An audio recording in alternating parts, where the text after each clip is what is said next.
보겠습니다. 히브리서 9장 15절부터 22절입니다. 같이 한 목소리로 합독하겠습니다. 이로 말미암아 그는 새 언약의 중보자시니 이는 첫 언약 때에 범한 죄에서 속량하려고 주구사 부르심을 입은 자로 하여금 영원한 기업의 약속을 얻게 하려 하심이라. 유언은 유언한 자가 죽어야 되나니 유언은 그 사람이 죽은 후에야 유효한즉 유언한 자가 살아있는 동안에는 효력이 없느니라. 이러므로 첫 언약도 피 없이 세운 것이 아니니 모세가 율법대로 모든 계명을 온 백성에게 말한 후에 송아지와 염소의 피 및 물과 붉은 양 털과 우슬초를 취하여 그 두루마리와 온 백성에게 뿌리며 이르되 이는 하나님이 너에게 명하신 언약의 피라 하고 또한 이와 같이 피를 장막과 섬기는 데 쓰는 모든 그릇에 뿌렸느니라. 율법을 따라 거의 모든 물건이 피로써 정결하게 되나니 피 흘림이 없은즉 사함이 없느니라. 아멘. 언젠가 과학자가 우리 인간의 몸이 얼마나 가치가 있을까라고 연구했던 것들 아마 여러분 잘 아실 겁니다. 인간 63kg 정도 되는 그런 그 사람을 표준을 잡아가지고 그 성인의 지방을 보니까 지방이 7개의 비누가 나오고 그리고 우리 몸에도 인이 있거든요. 그 인이 성냥개비 그 머리에 있는 그 인을 따져보니까 개수가 한 2200개 정도 되더래요. 그리고 우리 몸에도 마그네슘이 있거든요. 근데 이 마그네슘이 설사약을 만드는데 사용한다고 그러죠. 그 마그네슘이 이 설사약 한 봉지 만드는 그 정도의 마그네슘이 있고 그리고 우리 잘 알듯이 못한 게 분량의 철이 있답니다.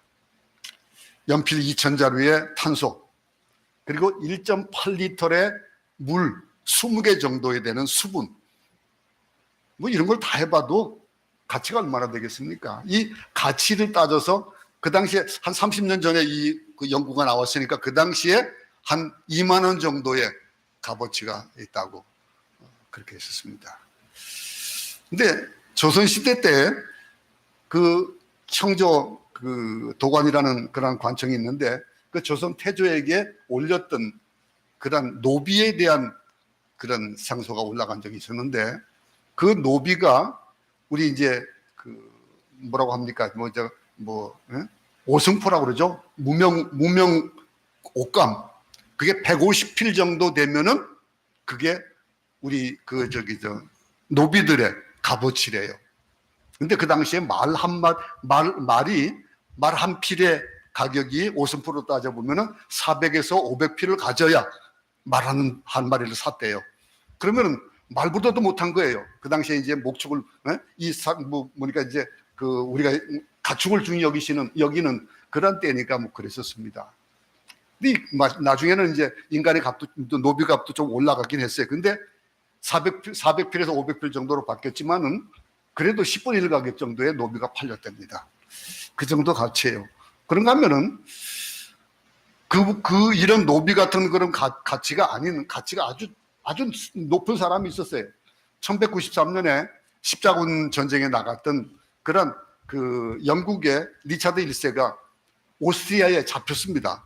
근데 잡혔는데 그 당시에 오스트리아가 영국에다가 이 몸값을 요구했는데 그 몸값이 15만 마르크예요. 근데 그거 15만 마르크는 영국 재정의 한 4분의 1 정도 되는 그런 금액이었습니다. 그럼 뭐 턱도 없잖아요. 나중에는 이제 조금 내려가가지고 10만 마르크로 이렇게 이제 협상이 되긴 했습니다만서도 그러다 보니까 영국에는 재정이 없었거든요. 막 전쟁 때문에 그래서 온 국민들에게 막 세금을 주고 해가지고 아마 우리 세계사 공부하면서 그런 거 아마 공부했을 겁니다.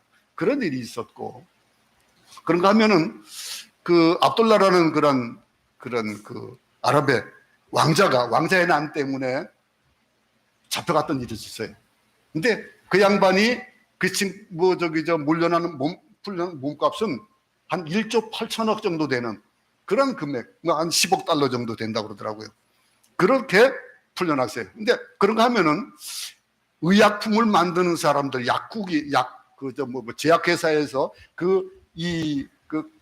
조사 보니까 우리 몸에 있는 헤모글로빈이라든가 또 뭐 알부민이라든가 호르몬 같은 이런 거를 인체에 적용했더니 한 600만 달러 정도의 가치가 된대래요. 이렇게 사람의 가치가 여러 가지를 날 수가 있습니다. 근데 여러분 가치는 얼마 됩니까? 여러분의 가치가 얼마입니까? 나는 얼마 가치가 될까 한번 생각해 보세요. 만약에 내가 몸값이 되어져서 판다면은 어떻게 될까? 제 아내하고 그런 농담 가끔 했는데 나는 아마 사갈 사람이 없을 것 같아요. 응? 너 같은 사람 가서 뭐 하겠어요? 뭐 허리를 제대로 써가지고 일을 잘할 겁니까? 뭐 할 수 있는 거라고는 그저 뭐 손재주 가지고 하는 것들이라든가 뭐 말씀 가지고 뭐 성경 읽어주는 이런 거라든가 하면은 솔직히 따로 가치가 없어요. 따져보니까. 그런데 아무리 자기가 가치 없는 사람이라 할지라도 당신 목숨을 내놓으세요. 그러면 어떻게 하겠습니까? 무엇을 주고라도 바꿀 거예요. 여러분 어떻습니까? 한번 생각해 보세요. 나는 얼마의 가치가 있는가 한번 생각해 보세요. 여러분, 제가 왜 이 얘기를 하냐면은 우리 살면서 자기의 가치를 몰라요. 내가 얼마나 비싼 가치를 가지고 살아가는지 몰라요. 내가 얼마의 구속을 받았는지 내 죄값에 대한 가치를 몰라요. 목숨. 여러분, 무엇과도 바꿀 수 없는 것이다 라고 얘기합니다. 목숨. 뭡니까 여러분? 여러분 어떻습니까? 여러분들을 만약에 당신을 맡고 당신 대신에 무엇을 줄래 하면은 아마 여러분들 가지고 있는 거 다 아마 주려고 할 거예요. 그러면서도 찾는 것이 뭘까요? 목숨이에요. 그죠? 근데 오늘 이 본문에 나오는 여기에 보면요. 앞에 전반부에 9장 전반부에도 뭐가 지난 시간에 얘기할 때 뭐가 많이 나왔었습니까? 피가 많이 나왔어요. 피. 오늘 본문도 마찬가지예요. 후반부에도 피라는 것, 이 피라는 것이 주제가 되어져 있어요. 이 피는 뭡니까? 목숨이에요. 생명이에요. 그럼 여러분, 우리가 살면서 여러분들이 죄 사함 받았다라고 하는 것, 그 가치를 생각하고 삽니까? 어떻습니까? 내가 만약에 내 전 재산을 다 들여가지고 나를 어떤 내 목숨과 바꿔야 될 일이 있다 하면은 여러분들은 아마 그거를 그 가치에 대한 것들을 아마 주고라도 살고 싶겠죠. 죽고 싶은 사람 누가 있습니까? 내가 죽고 나면 아무 소용이 없는데 안 그렇습니까? 근데 그 가치를 모르고 살아가요. 우리 죄 사함 받았다는 거, 우리 구속받았다라고 하는 거, 그게 그런 가치예요. 그런데 이게 우리의 노력이나 우리의 어떤 수단을 가지고 내가 가지고 있는 걸 뭘 가지고 바꿔진 게 아니에요. 우리 인간은 뭡니까? 우리 인간이 죄인이다 그러잖아요. 근데 그 죄인이 죄의 삭은 뭐라고 했습니까? 사망이에요. 그러면 죄인이 죄값을 치르고 마땅히 해야 될 일은 뭐예요? 죽음이에요. 근데 죽음인데 우리 죽음에 대한 것들, 그런 죽음에 대한 것들을 한번 생각해 볼 수 있기 바랍니다. 내가 얼마나 가치가 있기에 하나님께서 예수 그리스도를 이 땅에 보내주셨을까? 예수 그리스도의 피가 얼마나 귀한 것인데, 예수 그리스도는 하나님이십니다. 그 하나님의 외아들 예수 그리스도 이 땅에 보내주셔서 피를 흘리신 그 피와 내 피를 한번 생각해 보세요. 내 목숨 한번 생각해 보세요. 무슨 가치가 있습니까, 우리가? 아무 가치 없어요. 근데 그 가치에 대한 그 생각을 잘 하지 못한다니까요. 그러면 그것을 내 구속받은 그 구속에 대한 것들을 생각해 본다면은 우리 함부로 살 수는 없잖아요. 어떻게 보면 참 우리 성도들 보거나 보면은 참 답답할 때가 참 많아요. 내가 나를 봐도 답답할 때가 많고, 내가 이런 존재로 살면 안 되는데, 내가 이렇게 살면 안 되는데 할 때가 참 없지 않아 있습니다. 생각해 보셨습니까? 내가 이 땅을 살아가면서 여러분 코비드 안에도 꼼짝 막 쩔쩔매면서 막 죽을 것 같고 막 난리를 부리고, 여러분 다 마스크 쓰고, 뭐 그냥 손 씻고 뭐 하고 다 하잖아요. 왜 그래요? 그거? 목숨이 아깝기 때문에 그래요. 어떻게 살았냐 이게. 근데 이게 뭘까요? 그러다 보니까 하나님이 나를 사랑하신 그 사랑에 내가 조금이라도 그 뜻을 아니까 하나님께 가까이 가는 거예요. 하나님께 가까이 가야 되는 것들이 우리 삶에 있어서 참된 목적이 되어지는 거예요. 그래야 되는 거예요. 마땅히 하나님께 나가야 되는 거거든요. 근데 히브리서 저에서 얘기하는 것이 이 주제하는 게 뭐예요? 피예요. 이 피, 예수 그리스도의 피, 그 피로 산 나, 그 가치, 그걸 알라 이거죠. 알기 위해서 해야 되는 건 뭐니까, 어떻게 하면 좀 더 그러면 하나님께 가까이 갈 수 있을까라고 하는 거. 왜냐하면 하나님과 우리 사이가 뭐로 단절되어 있습니까? 죄라는 것으로 단절이 되어 있는 거예요. 죄 삭은 사망이기 때문에 하나님께 우리가 나아갈 수가 없습니다. 예수 그리스도가 없으면. 그렇게 예수님께 나아가야 돼. 좀 더 가까이 나갈 수 있는 방법이 뭐냐라고 하는 거. 그 방법을 하나님께서 우리에게 주셨는데, 첫째가 뭐였어요? 이스라엘 백성들에게 뭘 줬어요? 율법을 줬어요. 율법을 주고 그 다음에 뭘 줬습니까? 율법 가지고 안 되니까 뭡니까? 장막을 주셨거든요. 그 장막은 뭐예요? 앞장에서 이제 7장 8장에서 보았던 이 장막에 대한 것이 뭐예요? 제사예요. 하나님께 나아가기 위한 방법으로, 그 방법으로 우리의 죄를 사하기 위한 방법, 그것으로 짐승을 잡아서 그 피로 하나님 앞에 드리고 그런 거예요. 1년에 한 번씩 계속 해나가는 거. 그 앞에서 얘기했던 거거든요. 근데 율법은 인간을 완벽하게 할 수가 없는 거예요. 율법으로 그 값을 치를 수가 없는 거예요. 왜? 인간이 율법을 못 따라가거든요. 어떻게 해라 그러는 거 하는 걸 우리가 잘 따라갈 수가 없어요. 가치가 없는 거예요. 그런데 그러다 보니까 제사를 드리잖아요. 그럼 제사를 드리면서 염소와 송아지 피로 매년 반복해서 드려야 되는 거예요. 우리 일주일에 한 번씩 또 이게 또 그전에도 우리가 기도하면서 회개기도 하고 그러긴 하죠. 사죄 요청을 간구하면서 기도합니다. 그러면 하나님께 내 죄를 사해 주실 기도하면서, 그러면서 형식적으로 기도하는 게 아니고 정말로 내가 왜 이 죄를 또 짓지라고 하는 마음으로 예배 전에 기도하는 거예요. 그런 마음으로 기도해야 되는데 우리는 그냥 형식적으로 그냥 지나가면서 기도합니다. 그럼 그게 뭐예요? 진정한 회개가 아니에요. 여러분, 용서라고 하는 거, 오늘 오늘 그 말씀의 주제이기도 합니다만서도 이 용서라는 거, 그러면 진정성 있는 용서를 바라죠. 그렇죠? 진정성 있는 용서를 바라면 어떡합니까? 그 사람이 느껴야 되잖아요. 내가 당신에게 정말 미안해요, 잘못했어요 하는 그런 이 용서를 구하는 그것이 진정성으로 받아들여질 때에 용서가 되어지잖아요.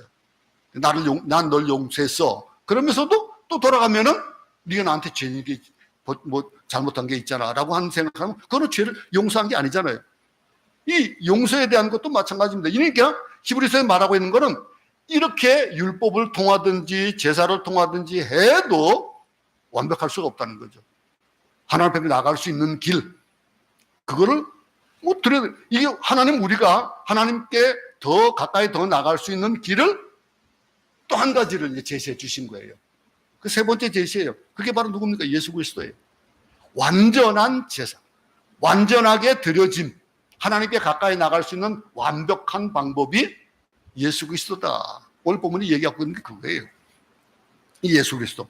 여러분, 제가 히브리서 강해를 이걸 우리 성도 정도면 그래도 이 말씀을 이해하고 받아들일 수 있겠다라고 하는 생각을 자꾸 하는데, 하다 보면은요, 여러분들이 예배 중에 보면서 뭐 핸드폰도 보고 뭐 딴전하고 있는 걸 눈에 여기 있으면 다 보이잖아요. 뭐 경영회 그 5,000명 앉아 있는 그 뭐 10,000명 앉아 있는 자리에서도 다 보입니다만서도, 그러면 그걸 보면서 이거 혹시 내가 설교를 잘못하고 있구나, 그런 생각이 들 때가 참 없지 않아 있어요. 그럼 이런 것들, 우리가 예수 그리스도 신학에 보면요, 예수는 뭐라고 생각해요? 율법의 마침이라고 그랬어요. 율법의 마침이고 완성이다 그랬거든요. 제사의 완성이다 그랬어요. 그 제사의 완성에 들어간 것이 뭡니까? 예수 그리스도의 십자가 피예요. 이걸 깨닫지 않으면요, 내가 받은 그 구원이 얼마나 큰 건지를 알아야 되는 거예요. 이 구원이라는 거, 10원보다 못한 구원 정도로 생각하는 그런 구원이 아니에요. 내 목숨을 위해서 무엇이라도 바치게 주겠다라고 하는 그런 각오를 할 수 있잖아요, 우리는요. 근데 그거를 구해주셨다고요, 우리를.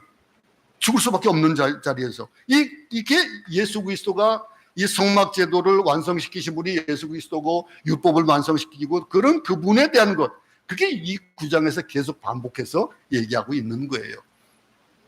여러분, 내가 얼마의 값어치가 있는 사람이냐라고 하는 거, 내 목숨이 얼마나 중요하냐라고 하는 것들을 먼저 생각하고 그것이 저변에 깔리면서 오늘 말씀을 쭉 볼 수 있기 바랍니다. 예수 그리스도는 그러다 보니까 앞에 9장 초반에서도 말했던 것들이 뭡니까? 예수 그리스도는 우리의 참된 대제사장이고 우리의 사도시고 또 우리의 대제사장 되신 예수를 어떻게 하랬습니까? 깊이 생각하라고 그랬어요. 그죠? 그 깊이 생각하고 이 예수를 바라보자 그랬습니다. 그리고 이 예수가 온전한 구원을 이루었다, 이렇게 반복해서 계속해서 얘기해주고 있는 것이 오늘 본문이에요. 그럼요, 예수 그리스도가 무엇이 이렇게 완전한 구원을 이루냐라고 하는 거예요. 뭡니까? 어떻게 완전한 구원을 이루냐? 그것이 오늘 본문에 얘기하는 것이 그리스도가 흘리신 피다 이거예요.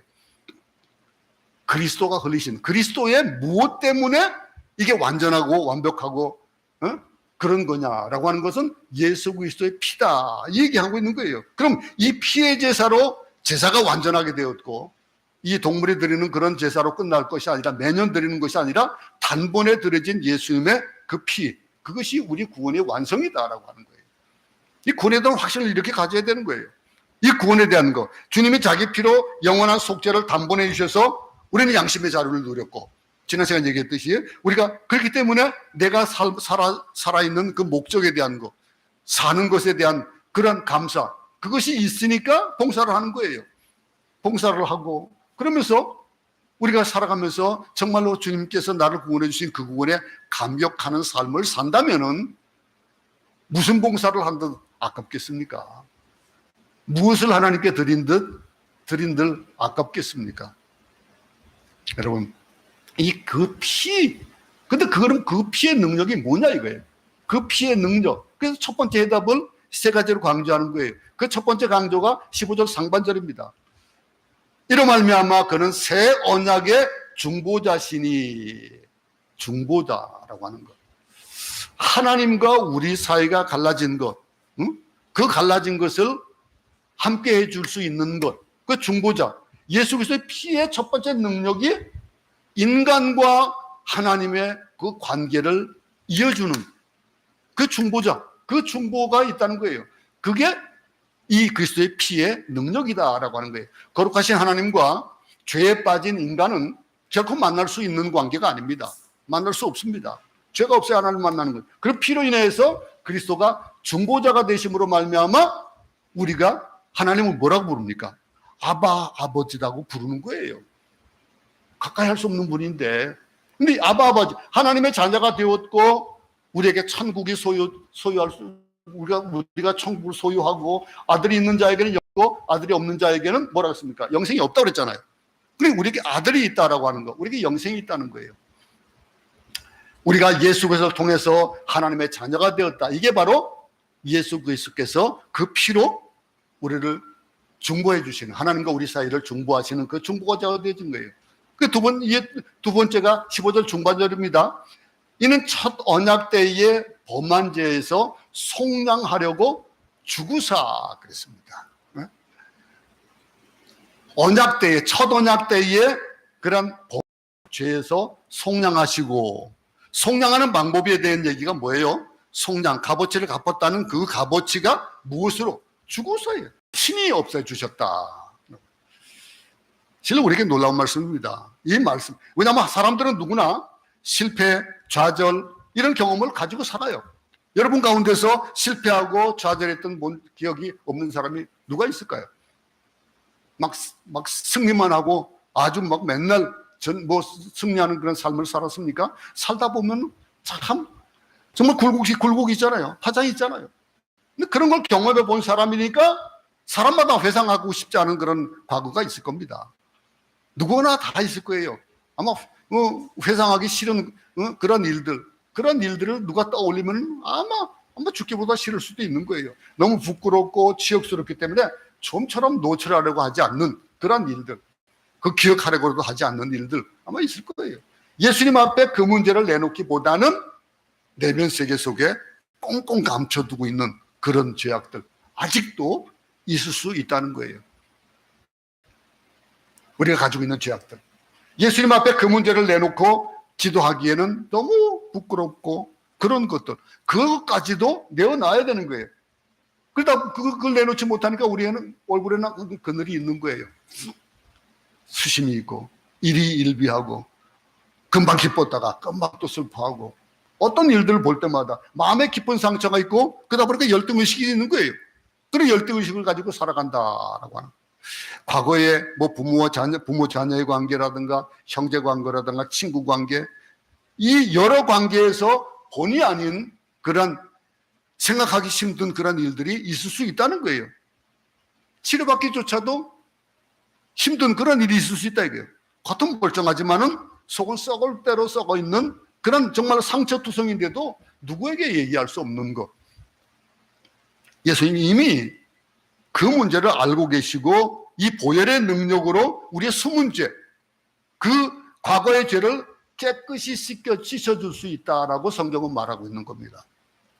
여러분, 문제를 내놓고 영원한 치유를 받을 때 우리는 양심의 자유를 얻을 수 있습니다. 토설하고 나면은 어때요?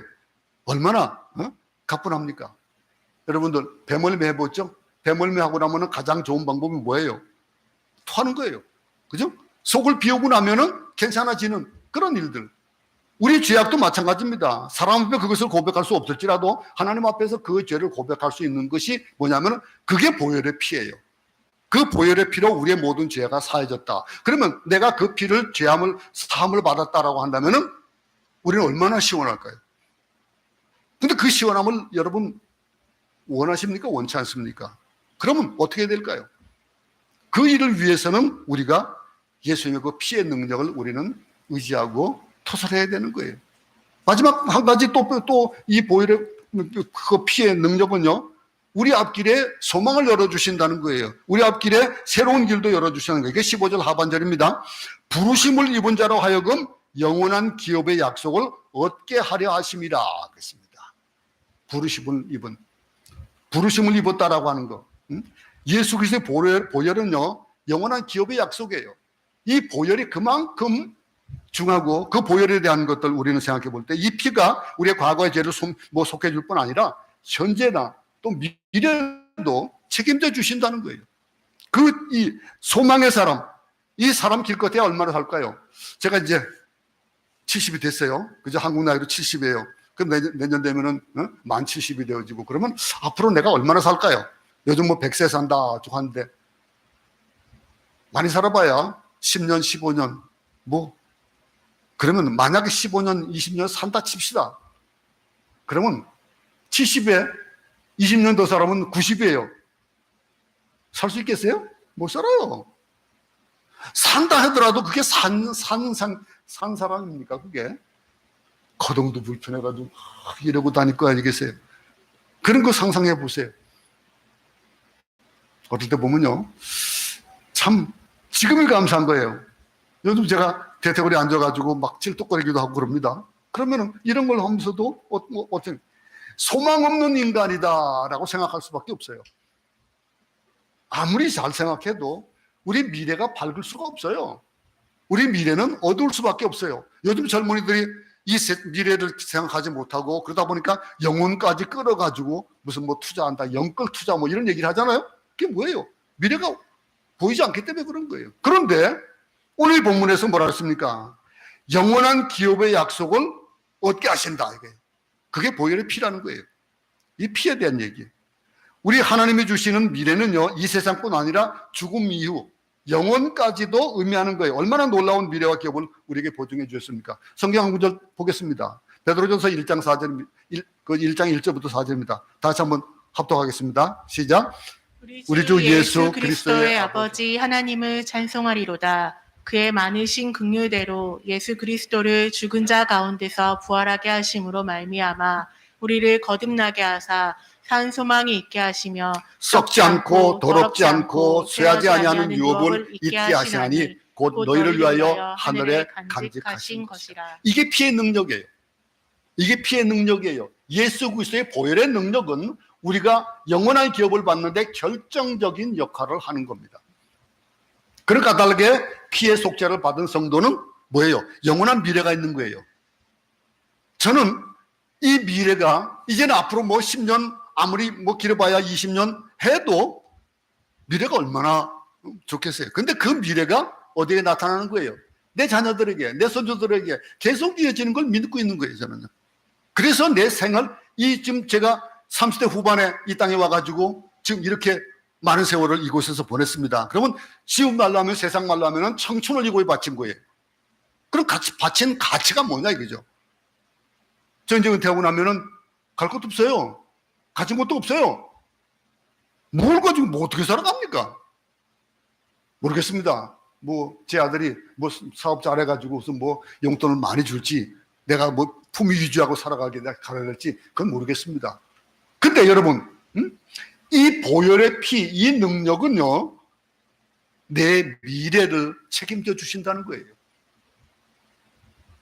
여러분들이 앞으로 젊은 분들은 앞으로 살 날이 많잖아요. 그죠? 30년, 40년을 살아가면서 그 미래가 보장되어 있다면 어떻겠습니까?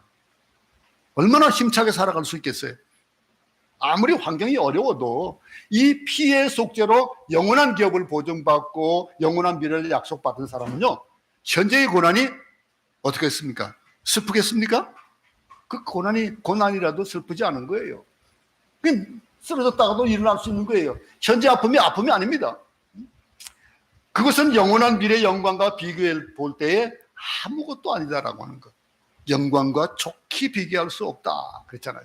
이 그리스도를 위해 사는 사람은요, 고난을 받고 여러 수치를 당하고 손해를 본다 할지라도 그로 인해서 흔들리지 않는다 이거예요. 개의치 않는다 이거예요. 누구로 인해서? 그리스도로 인해서. 그리스도의 보혈의 피, 그만큼 비싼 그 피로 우리를 사셨기 때문에. 이게 오늘 본문에서 여러분들이 꼭 명심해야 될 일입니다. 어떻게 잘못 들으면 그냥 히브리서의 피피피 하니까 그냥 지나갈 수밖에 없는 그런 일일지 몰라도 우리 삶에 바뀌어야 돼요. 이걸 느끼지 못하면 안 되는 거예요. 이 피를 믿는 사람들의 우리는요. 그 피를 믿는 사람, 보혈의 능력을 체험한 사람들, 예수 그리스도의 또 이 피는요, 실제로 언약의 효과가 있습니다. 그 효과를 볼까요? 9장 16절 보겠습니다. 유언은 유언한 자가 죽어야 되나니 그랬어요. 자, 유언한 자가 죽어야 영향력을 발휘하는 거예요. 안 죽으면요, 아무리 공정을 해가지고 있다 할지라도 그거는 언제라도 바꿀 수 있는 것이고 효과가 나타나지 않는 거예요. 유언은요. 이걸 얘기하는 거예요. 아버지가 유언장을 써놓았을지라도 아버지가 돌아가시지 않으면은 유언장은 휴지 조각에 불과하니까 그 유언을 빨리 어떻게 가지려고 애쓰는 사람들이 분류를 되기도 하고 그러는 거예요. 유언장은 언제 효과가 발생됩니까? 그 유언장을 쓴 아버지가 돌아가셔야 되는 거예요. 그럼 그 유언장, 우리 주님도 언약의 중보자가 되셨다고 그랬거든요. 그리고 새 언약을 약속해 주셨는데 이 엄청난 약속을 참 많이 해 주셨습니다. 이 엄청난 약속. 근데 그 언약은 우리 주님이 피 흘려 죽으심으로 말미암아 효과가 발생되게 한 거예요. 그 효과가 이미 발생되어진 거예요. 그러니 이 언약은 확실하다는 거죠. 이 언약이라는 뜻이요, 이 헬라어가 가지고 있는 이 언약의 뜻이 디아데케라는 말인데, 이건 유언이라는 뜻도 가지고 있어요. 이 언약이라는 그 말이. 이 말이 예수 그리스도가 십자가에 못 박혀 피 흘려 죽으심으로 말미암아 주님이 하신 모든 말씀이 실효성을 가지고 능력을 발휘한다라고 하는 거예요. 이해가 되시죠? 근데 많은 사람들이요, 아직도 이 능력을 소유하지 못하고 있어요. 주었는데 내게 주어진 그 기업인데 이 유언대로 실행되어졌는데 성경을 휴지조각처럼 여기는 사람들이 있다니까요. 성경을 읽지 않고 그냥 성경이 말하는 것의 의미를 제대로 깨닫지 못하고 그냥 넘어간다니까요. 수고하고 무거운 짐진 자들아 다 내게로 오라 라고 했는데 그 말을 못 믿어요. 그러니까 들어올 때는 저 입구에다가 놨다가 갈 때는 또 들고 가면서 그리고 나가요.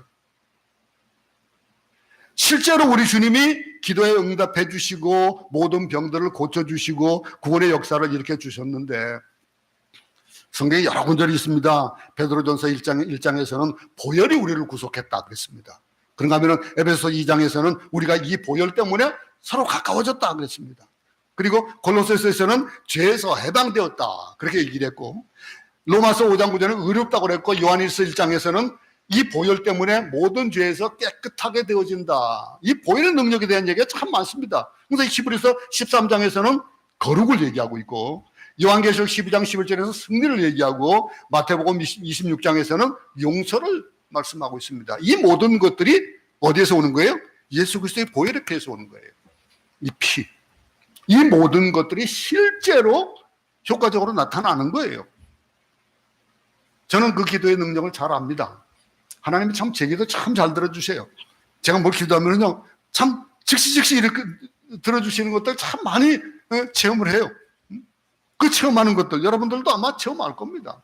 어떻습니까? 살면서 우리 주님의 모든 능력은요, 보혈로 말미암아 십자가의 죽으심으로 말미암아 실효를 가지게 되었습니다.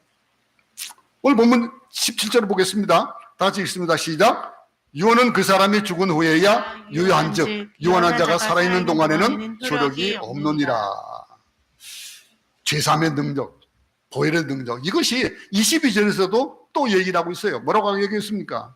율법을 따라 거의 모든 물건이 피로서 정결하게 되나니 피 흘림이 없은즉 사함이 없다 그랬습니다.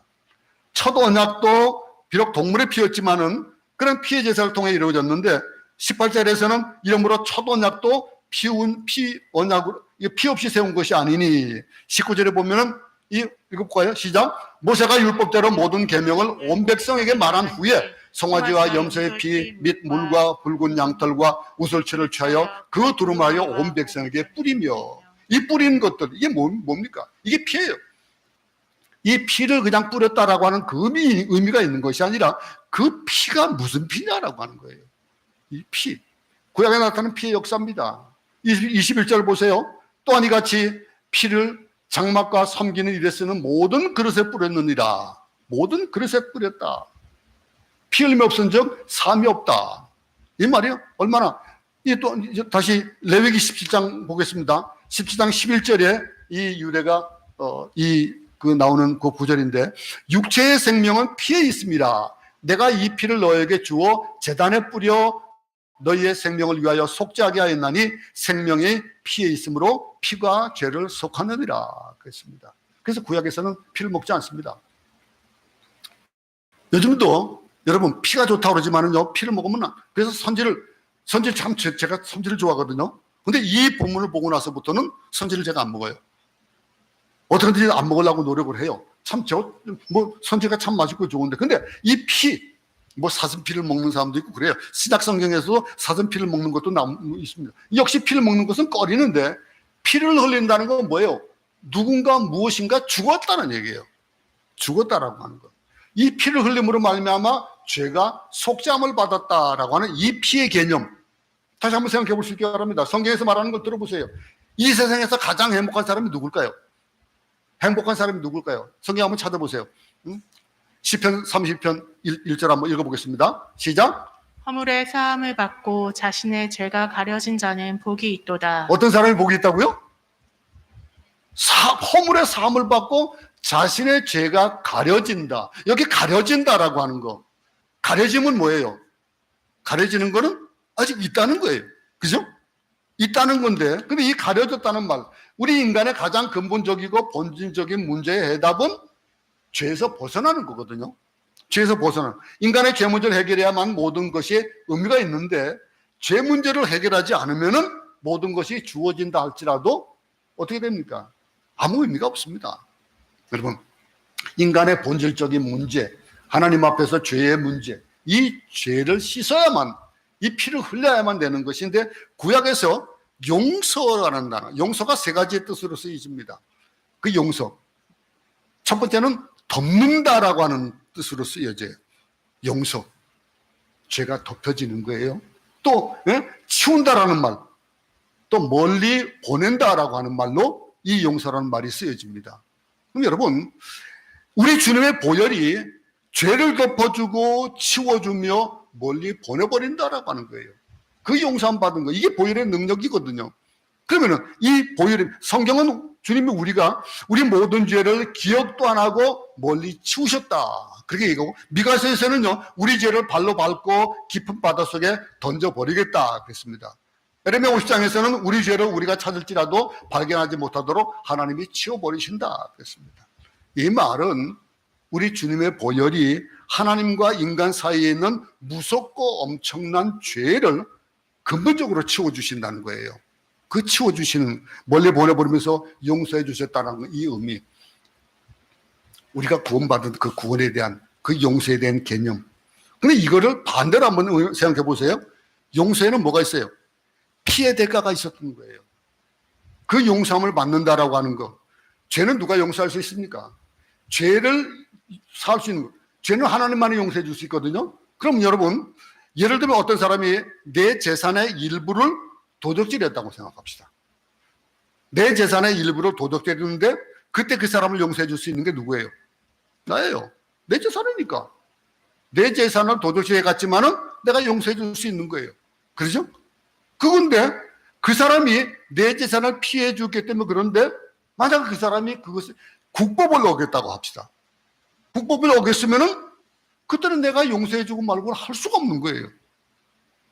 그럼 국법은 뭐예요? 나라에서 범한 것, 이 국가의 법에 대해서 그 국가의 법이 용서했다라고 할 때, 그 용서가 국가에서 이 규정들이 있잖아요.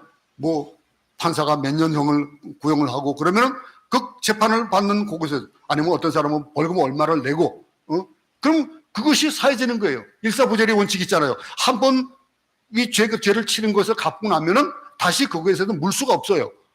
일반 세상에서도 이렇게 일사부재리 원칙이 있는데, 그러면 이 하물며 하나님께 범한 거 국가가 구해주겠습니까? 사람이 구해주겠습니까? 무엇이 구해줄 수 있겠습니까? 옛날에 노마 시대 때는 면죄부를 팔고 그랬잖아요. 근데 그것이 구해줄 수 있는 거예요? 아니에요. 인간이 하나님께 저지른 근본적인 죄는 하나님만 용서해 주시는데, 하나님이 그 용서의 방법을 정해 주셨잖아요. 뭐라고 했습니까? 예수 그리스도의 보혈의 피를 믿는 자는 구원을 준다고 한 거예요. 하나님이 그 죄를 용서해 줄 수 있는 그분이 용서하신다라고 말씀한 거예요. 그래, 용서해 주마라고 하는 그 정도가 아니고, 죄의 삭은 사망이다라고 하는 것이 하나님의 공의에 의해 가지고 따져보면 뭐예요? 죽음이에요. 죽어야 되는 거예요. 그 죄는. 그 죽어야 되는데 그 죄를 사할 수 있는 방법으로 예수 그리스도를 대신 죽게 하신 거예요. 그게 보혈의 피예요. 독생자 예수 그리스도를 죄 없으신 그분을 십자가에 죽게 하신 그 사람. 보통 죽음입니까? 그것도? 극형이에요. 차명이에요. 아주. 가시면류관을 쓰고 창에 찔리고 매를 맞고 수치를 당하고 엘리엘리 라마 사박단이라고 외치실 만큼 그런 고통 속에서 그 죽음을 맞이하셨던 그 죽음이에요. 그 대가가 있었기 때문에 우리의 죄가 사함을 받은 거예요. 우리가 이렇게 함부로 살아야 될 존재들이 아닙니다. 어떻게 살아야 됩니까? 그래서 또 죄 지을 수 있어요? 또 죄를 지으면 안 되는 거예요. 많은 그리스도인들이 왜 죄를 반복해 주십니까? 지은 죄를 왜 또 짓습니까? 우리 주님이 대가를 치러주셨다는 그 생각을 하지 못하기 때문에 그래요. 그 십자가의 보혈의 피로 내 죄가 사함을 받았다라고 하는 생각을 하지 못하기 때문에 그냥 아무렇지 않게 또 죄를 짓는 거예요. 거짓말을 하고. 우리가 죄를 짓고 사는 이 회개하는 그런 이 회개. 기쁜 마음으로 우리 죄를 용서해 주셔요, 하나님이. 그런데 만약 바꿔서 생각해 봅시다. 우리가 생각해 봐야 될 부분이 뭐냐면, 하나님이 내가 죄를 용서해 주세요라고 기도를 했으면은, 그래, 내가 사해 주지. 발로 밟아 다시는 기억하지 않고. 그렇지만은, 그러나 하나님은 거기에 무엇이 따라가는 거예요? 내 아들을 주었다. 그걸 잊어버릴 수 없는 거예요. 하나님 우리를 볼 때마다 이 아들의 죽음을 기억하신다는 거예요. 죄를 고백할 때마다 우리 주님이 치르신 대가를 기억할 수 있기를 바랍니다. 그 대가 때문에, 그 엄청난 대가 때문에 우리 죄가 용서함을 받았다라고 하는 것들을 생각하며 하루하루를 살아야 된다는 거예요. 하나님께서 우리에게 일상을 허락하시고 하루를 열어주시면서 우리에게 새날을 주셨다. 그 새날은 그만큼 값어치가 있는 날이고 함부로 살아는 안 되는 날들이라는 거예요. 부부관계에서 중요한 것이 뭘까요? 용서예요. 그죠? 남편이 부인에게 해줄 수 있는 최대의 사랑은 뭘까요? 용서예요. 어떤 것도 필요하지 않습니다. 대개 남자들이 부인에게 나쁜 짓을 많이 저질러요. 네? 모르겠습니다. 여자들은 그 속으로 어떤 죄를 지는지 모르겠지만 일반적으로 보면은 남편들이 일방적으로 여자들에게 나쁜 짓을 합니다. 그러면은 뭐 어떡합니까? 물건을 사주고 그러면서 환심을 살라고 막 반지도 사주고 옷도 사주고 막 그러면서 자기 허물을 가리려고 해요. 물질은 보상이 될 수가 없습니다. 그 보상이 될 수 있는 것, 우리는 영적인 존재거든요. 그 영적인 존재가 서로의 허물을 봐준다는 차원이 아니라 진심으로 용서하면은 사랑이 다시 싹 트는 거예요. 용서가 안 되니까 미워 죽겠다 그러고 원수가 따르고 막 그러고 사는 거예요. 여러분, 부부가 용서할 때 깊은 사랑을 체험하게 되고 공감대를 형성하게 되고 다시 그러다 보니까 어떻게 해요? 용서를 받으니까 미안한 게 고마운 거예요. 그러니까 고마우니까 잘해줄 수밖에요. 잘할 수밖에 없는 거예요. 에휴 미워 그러면서도 또 나를 용서해준 그 용서가 생각하면은 내가 잘할 수밖에 없는 거예요. 응? 여러분, 형식적으로 몸만 함께하는 그런 부부가 되어져도 안 되고요. 우리 관계들도 마찬가지예요. 자매와 또 형제와 또는 가족들 간의 관계, 부자 간의 관계, 이 일 속에서 용서가 있어야 되는 거예요. 국가와 국민, 또 부모와 자녀, 이 사이도 용서가 필요하고요. 누구든지 다 허물이 있기 때문에 그렇습니다. 그 허물을 용서해 준다는 거. 그 용서가 어디에서 나올까요? 하나님이 우리 죄를 사하신 그 사함을 생각해 본다면은 어떤 사함이냐 이거예요. 어떤 용서함이냐 이거예요. 용서해야 되는 거예요. 서로를 위해서 기도해 줘야 되는 거예요. 서로 입장에 대해서 이해해 주는 것. 오래전에 한 그 교수님이 쓴 글을 생각하고 날마다 생각해 보는데 여러분들이 개념을 가지는 것 가운데 이 입양을 한다. 양자를 입양한다라고 하면 어떨 때 입양할 수 있을까요? 저희 사돈이 그 입양을 했어요. 근데 입양을 했는데 아이들이 없는 집에 입양을 하는 건 그래도 이해할 수 있잖아요. 그죠? 그 형편이 어떻든 간에 아이가 없어가지고. 근데 아이를 많이 아이가 있으면서 입양을 한다라고 하는 그 마음이 어떤 마음일까요? 이 교수가 한국 아이를 입양을 삼는 것, 이거를 그런 생각을 했대요. 미국 사람들이 보통 많이 입양을 하잖아요. 외국 사람들이 입양을 하는데 입양하는 사람이 그래도 살만하니까, 살만하고 그러니까 아기가 없으니까 입양을 한다. 또 살만하니까 입양한다. 그 정도 근데 그 생각을 하고 그 집에 갔는데 그 집에 가보니까 아이가 있더래요. 사랑하는 아이들이 많이 있더래요. 근데 그 집이 그러면 부한집이냐? 부한집이 아니고 이 남편이 탄광에서 일하는 그 남편인데 그저 겨우 열심히 해야 그냥 먹고 사는 정도. 돈이 남아 돌아서 하는 게 아니고 이 교육을 시키는 것도 돈이 얼마나 많이 들어가요. 그래서 자기가 생각했던 그 개념을 바꿨대요. 왜 그러냐? 그러니까 이분이 하나님께 받은 사랑에 대해서 어떻게 하면 갚을까라고 하는데 거기에 하나님께서 그런 음성을 주셨다는 거예요. 그래서 그 일이 자기에게 사명이 되어지고 복음 때문에 그 아이를 데려다 키운 거예요. 그걸 보고서는 이것이 내가 생각하는 그런 것과 다르구나 생각했다는 겁니다. 우리는 대가를 치러야 되는 거예요. 그 대가를 치른다는 거. 주님이 우리를 용서해 주실 때 그냥 용서해 주신 것이 아니고 하나님은 우리의 용서의 하나님이기 때문에 하나님 뭐든지 하실 수 있지만은 그러나 그 가운데 공의의 하나님이기 때문에 우리의 죄 때문에 예수 그리스도를 죽게 갖추게 하셨던 거예요. 그냥 봐주고 용서해 줄 수 있지만은 그 공의로 되어지지 않는 거죠. 용서할 수 없는, 말할 수 없는 큰 눈물과 아픔이 있는 그 아픔을 이겨야 되어지는 거예요. 여러분, 거기 여러분 가운데 용서하지 못하는 사람이 있습니까? 그 용서하지 못하는 사람은 다시 한번 생각해 볼 수 있기 바랍니다. 우리가 대가를 치른다는 것은 우리 마음속에 가지고 있는 것들, 그 말에 능력이 있는 것, 그리스도의 이 양과 염소의 피가 아니라 그리스도의 십자가의 피로 그것이 이루어졌다라고 하는 거예요. 성경 한 구절 이사야 1장 18절 한번 다 같이 한번 읽어보겠습니다. 시작. 여호와께서 말씀하시되 오라 우리가 서로 변론하자. 너희의 죄가 주홍 같을지라도 눈과 같이 희어질 것이요 진홍같이 붉을지라도 양털같이 희게 되리라. 그대의 보좌 앞으로 나올 수 있기 바랍니다. 우리가 받은 구원이 그런 구원이에요. 그 구원을 가지고 산다면은 어떤 삶을 살아야 될까요? 일상을 살면서 그냥 함부로 살 수 있는 하루하루가 아니잖아요. 그죠? 여러분들 앞으로 살아갈 날들이 많으니까 그 날수가 어떻게 계수될지 모르겠지만은 저의 계수 방법은 달라요. 하루하루가 귀한 거예요. 근데 그냥 살다 보니까 그냥 후딱 지나가요. 후회가 있을기도 하고 그래요. 근데 우리 영혼이 어떤 삶을 살아야 되느냐라고 하는 거. 여호와께서 말씀하시되 오라 우리가 설변론하자.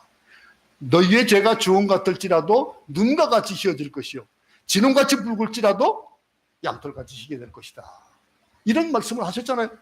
그 죄를 사해 주신 그 용서에 대해서 우리가 어떤 개념으로 또 한 주간을 살아야 될지, 나에게 죄를 지는 자들에게 어떻게 용서해 살아야 되는지 우리가 주기도문에서 고백을 하잖아요. 주님의 보혈을 생각하면서 우리에게 주어진 그 구원에 대한 값어치를 생각하는 우리의 남은 날들이 되기를 간절히 소원합니다. 하나님 아버지, 예수 그리스도께서 우리의 죄를 사하여 주시고 우리를 용서해 주신 그 용서가 얼마나 귀한 것인지 깨달아 알았다면 우리의 삶이 그냥 살 수 있는 삶이 아닌 것을 다시 알 수 있을 겁니다. 이 한 주간도 남은 날들을 우리가 주님의 마음으로, 아버지의 마음으로 살아가는 그런 한 날 한 날이 되어질 수 있도록 주님 도와주옵소서. 오늘 해주신 말씀을 붙잡고 살아갈 때에 능력을 더하시고 힘을 더하여 주셔서 피의 능력으로 그 능력을 가지고 힘있게 사는 우리 모두가 되도록 도우시옵소서. 예수님 이름으로 기도드렸습니다. 아멘.